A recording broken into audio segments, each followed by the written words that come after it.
নমস্কাৰ সকলোলৈকে ৰঙালী বিহুৰ শুভেচ্ছা থাকিল। আজি হৈছে গৰু বিহু, যিহেতুকে ৰাজ্যৰ বাহিৰত আছোঁ, ঘৰত নাই। সেয়েহে ৰাতিপুৱা শুই উঠি গা পা ধুলোঁ, ফল মূল খালোঁ, পানী খালোঁ। তাৰপিছতে পালোঁ মই মোৰ একদম ভাবি আছিলোঁ গগনা পাত যদি পালোঁ হয়। তাৰপিছতে বা এজনী তাতে গগনা আছিলে, গগনা বজালোঁ।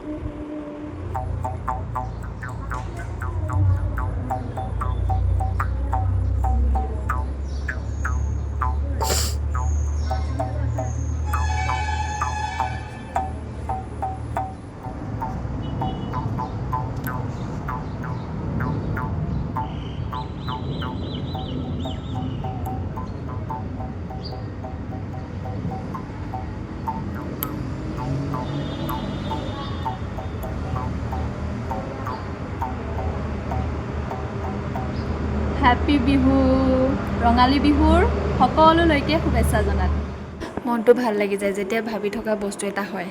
যেনেকৈ আজি মই ভাবি আছিলোঁ গগনা পাত যদি পালোঁ হয়, গগনা বজাব পালোঁ। আৰু বিহুৰ দিনত এনেকৈ আৰু আমি ইয়াত যিমানকেইজন অসমীয়া আছোঁ সকলোৱে, আৰু 16 তাৰিখে আমাৰ কেম্পাছতে পাতিব বিহু। সেয়েহে মানে ইয়াতে এটা এনেকৈ ছবি অঁকা যাব, আৰু সকলোবোৰ বহি আছোঁ এনেকৈ আমি কেম্পাছৰ বাহিৰত মানে ছবি আঁকি আছে। তাৰপিছতে আকৌ কিবাকিবি প্ৰেক্টিছৰ কাৰণে আমি গোটেইবোৰে ইয়াতে এনেকৈ বহি আছোঁ, আৰু ইয়াতে মাজে মাজে খোৱা বোৱাও চলি আছে।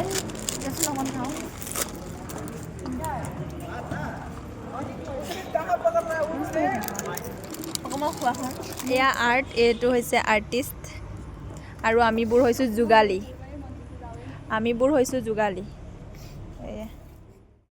যিহেতুকে হাতত বহুত কম সময় আছে, সেয়েহে একদম দেখিছিলে দিনৰ পৰা এতিয়া ৰাতি হৈ গ'ল। তাৰপিছত এতিয়ালৈকে আমি লাগি আছোঁ কামত।